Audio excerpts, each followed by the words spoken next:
Join me as I dive deep into the mystery of whether spirits escape our galaxy after death. I'm going to explore this question like never before.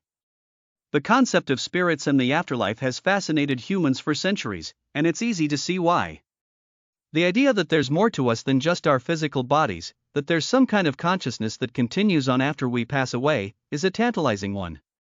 But what happens to that consciousness, to our spirits, after we die? Do they stick around, lingering on this planet or in this galaxy, or do they move on to somewhere else entirely?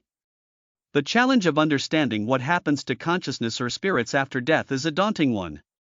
We've got all sorts of beliefs and theories floating around, from reincarnation to an afterlife in heaven or hell, to the idea that our energy just dissipates into nothingness. And yet, despite all these different perspectives, we're still left with more questions than answers. Can we really know for sure what happens after we die, or is it all just speculation and guesswork? One thing's for sure, though, theories about the afterlife are as old as human civilization itself. Ancient cultures had all sorts of beliefs about what happened after death, from the Egyptians' elaborate system of mummification to the Greeks' concept of the underworld. And it's not just ancient cultures, either. Today, we've got people believing in everything from a literal heaven and hell to the idea that our consciousness gets uploaded into some kind of digital afterlife. But what about the universe itself? Does it play a role in what happens to our spirits after we die? Some people believe that the universe is full of different dimensions or planes of existence, and that our spirits can move between them. Others think that the universe is cyclical, that we're all just part of some giant cosmic wheel that keeps turning and turning.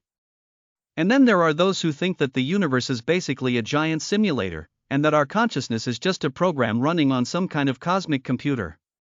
One idea that I find really compelling is the concept of energy transformation.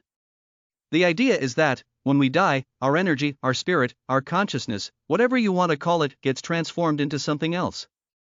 Maybe it becomes part of the universe itself, like some kind of cosmic energy field. Maybe it gets reincarnated into a new body, or maybe it just kind of hangs out in the afterlife, waiting to see what's next.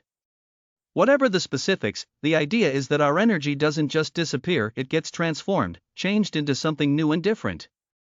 This idea raises all sorts of questions, of course. Like, what exactly does it mean for our energy to get transformed? Is it still us, or is it something completely different? And what's the point of it all, anyway? Is the universe just some kind of giant recycling program, where energy gets constantly cycled and transformed? The truth is, we just don't know for sure what happens to our spirits after we die. But that's what makes this question so fascinating, so captivating. The mystery of the afterlife is a mystery that's deep at the heart of human existence, and it's a mystery that we're all going to